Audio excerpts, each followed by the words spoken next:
जानवर बचाओ, जंगल बचाओ, सब बोलते हैं, लेकिन आदिवासी बचाओ कोई नहीं बोलता। आदिवासी बचाओ, जंगल भी बच जाएगा, जानवर भी बचेंगे। सबकी नजर हमारी जमीनों पर है। हमारी जमीन पर ही अनेकों प्रकार के खनिज संपदाएं हैं, चाहे वो लोहा हो, चाहे वो अब्रक हो, चाहे कोयला हो, चाहे यूरेनियम हो। खनिज संपदा तो हमारे पास है, लेकिन हमारे पास ना कोई फैक्ट्री है, ना पेड़ जंगल काटने के लिए आराम मशीन है। ये बड़े बड़े उद्योगपतियों के पास ही होते हैं। कुछ लोग तो आदिवासी शब्द से भी चिढ़ने लगते हैं। वो हमें आदिवासी नहीं, वनवासी कहकर के पुकारना चाहते हैं। आज जरूरत है कि एक आम देशवासी के अंदर आदिवासी समाज के प्रति संवेदनाएं जगाई जाए। जरूरत है आम जन के अंदर आदिवासी समाज के प्रति सम्मान एवं सहयोग का भावना पैदा करने का। आदिवासी कौम एक स्वाभिमान कौम है, मेहनत करके खाने वाला कौम है। ये किसी से भीख नहीं मांगता। हम भगवान बिरसा मुंडा, एकलव्य, राणा पुंजा के कौम है, जिन्हें कोई झुका नहीं सकता, कोई डरा नहीं सकता, कोई हरा भी नहीं सकता। हम उस कौम के लोग हैं जो गुरु के तस्वीर से हुनर सीख लेते हैं। हम सामने से वार करने वाले लोग हैं, सीने पर वार झेलने वाले लोग हैं। हम इस देश के मूलवासी हैं। हमारे पूर्वज ने जंगल बचाया, जानवर बचाया, पहाड़ बचाया। हाँ, आज यह समाज सोचने के लिए मजबूर है कि जिस जंगल जमीन की उसने रक्षा की, आज उसे छीनने की बहुत तेजी से प्रयास की जा रही है। आज देश का आदिवासी समाज बिखरा हुआ है।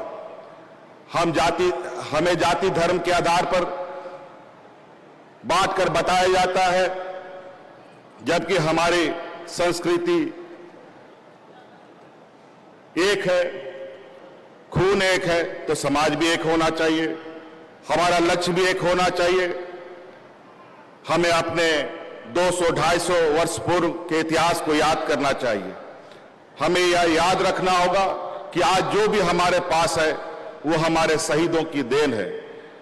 बिरसा मुंडा, भीम नायक, काटा भील, सिद्धू कानू, सभी महापुरुषों ने आदिवासी अस्मिता की रक्षा के लिए अपनी जान न्यौछावर कर दिए थे।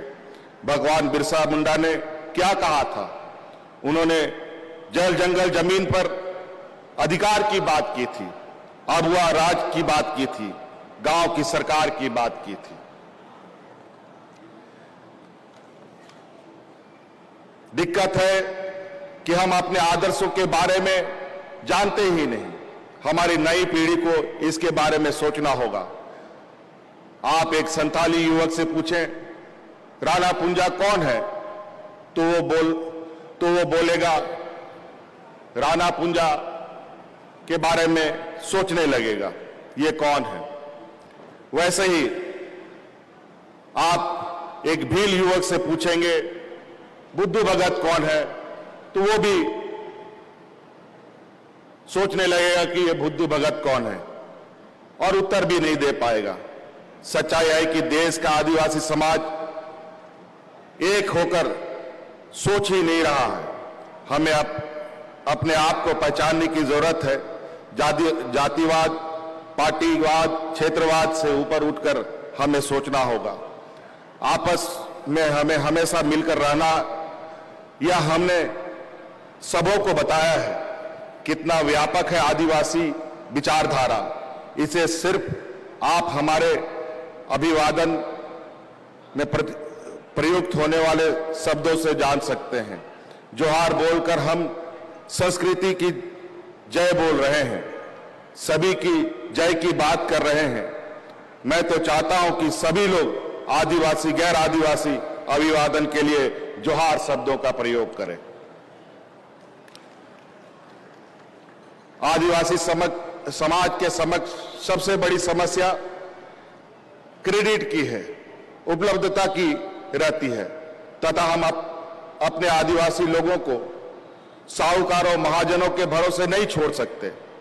मिशन मोड में कार्यक्रम चलाकर हम किसान क्रेडिट कार्ड उपलब्ध करा रहे हैं। छात्र छात्राओं को पढ़ने के लिए राशि उपलब्ध करवाने हेतु गुरुजी क्रेडिट कार्ड योजना लेकर आने वाले हैं। मैं अपने समाज को जानता हूं, अपने लोगों को समझता हूं। मुझे पता है बैंक से लोन लेना प्राप्त करना मेरे युवक साथियों के लिए कितना कठिनाई पूर्ण रहता है। बैंक की स्थिति तो यह है कि हेमंत सोरेन भी लोन लेने जाए तो उसे पहली दफा नकार भी देते हैं, कहेंगे कि आपका जमीन CNTSPT के अंतर्गत आता है। हमारे युवक हुनरमंद होते हुए भी मजदूरी करने पर विवश हो जाते हैं। गाड़ी चलाने आता है पर गाड़ी चलाना आता है पर चूंकि उसके पास पैसा नहीं है इसलिए वो सिर्फ ड्राइवर बनकर के रह जाता है। गाना गाने आता है पर उसके पास रिकॉर्डिंग करने या करवाने के लिए पैसा नहीं है। बाल काटने आता है पर अपना सैलून नहीं खोल पाता।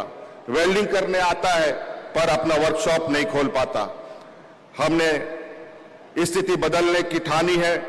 अब गाड़ी चलाने वाला गाड़ी का मालिक भी बन सकता है और कोई भी व्यवसाय करना चाहे वो अपने मालिक के रूप में वहां रह करके कई लोगों को रोजगार उपलब्ध करा सकता है।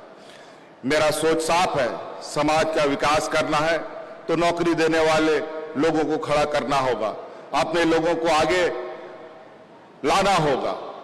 अपने लोग आगे बढ़ेंगे तो झारखंड के लोग भी आगे बढ़ेंगे। और इसी कारण से आज मैं कहता हूं कि मैंने जिस भरोसे से इस योजना को लागू किया है उससे सफलता आपके हाथ में है। आप आज छोटा व्यापार प्रारंभ किए हैं, आगे आपको अपनी मेहनत से इसे बड़ा करना है। जोतो हर सरहा थाये पे और बाबा शिबू सोरेन सरहावे पे। जैसा कि आप जान रहे हैं, आज हम लोग पहली बार झारखंड में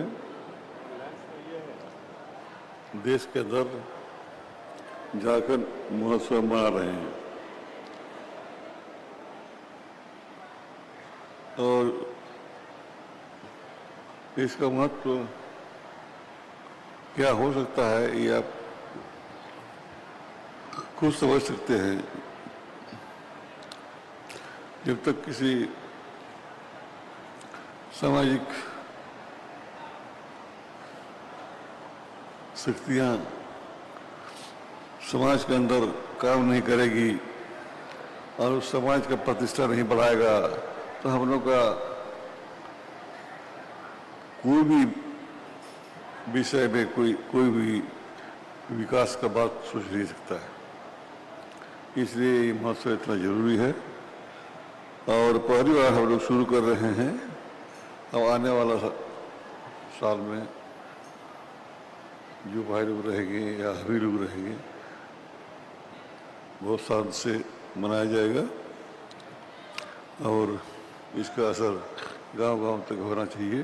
संथाली बोलते हैं। हाँ, संथाली बोलते हैं। जब तक इसका पहुंच नहीं होगा लोगों के अंदर, हर एक के दिमाग में, तब तक सामाजिक चेतना नहीं हो सकता है। हम वो आदिवासी संताल, मुंडा, उरांव, लड़का भाषा बोल रहा अलग अलग, आदिवासी में भी अलग अलग भाषा हम लोग बोलते हैं, लेकिन अर्थ विषय एक है। हम उससे बाहर नहीं जा सकते हैं। हमको उसी भाषा के अंदर में उसी के अंदर उन्हीं के बोलचाल के अंदर ही रहना होगा। खुशी की बात है आज तक हम लोग अपना भाषा हम लोग से छूटा नहीं है और हम लोग से बल्कि बढ़ा है। आप पढ़ रहे होंगे अभी उड़ीसा तरफ लिपि लिखने का जो शब्द है वो उसका आविष्कार हुआ है, उसका व्याकरण वगैरह सब हुआ, उसका किताब हुआ है, उसका किताब लेखनी हो गया, किताब बिक रहा है। इस तरह से इसका धीरे धीरे विकास दिख रहा है और इसके आगे और भी होगा। तो हम लोग संताल समाज के लोग हालांकि देश के अंदर बहुतायत भी हैं और हम लोग का विकास भी होना चाहिए। वैसे हम लोग बहुत मजबूत समाज के अंदर हैं। हम लोग का नियम नीति, हम लोग का हर चीज़ का अलग अलग ताकत है। हम लोग समाज के नियम नीति से बाहर नहीं जा सकते। हम लोग का जितना भी नियम है, नियम के अंदर ही होता है। शादी ब्याह मरण जीवन जो भी हो, आपको उसी के अंदर होना होगा।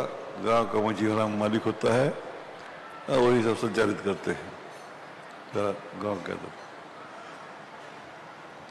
तो ज़्यादा वक्त नहीं है और ज़्यादा बोलने का भी नहीं है। आज हम लोग इतने ही मैं कहूँगा कि आगे साल तैयार हो गए हैं।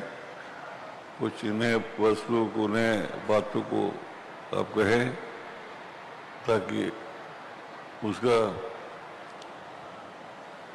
बढ़ावा होता रहे और समाज में एक नया चीज़ का विकास हो सके। इन्हीं सब लोगों के साथ अपना वक्तव्य समाप्त करते हुए सबको जोहार, जय झारखंड।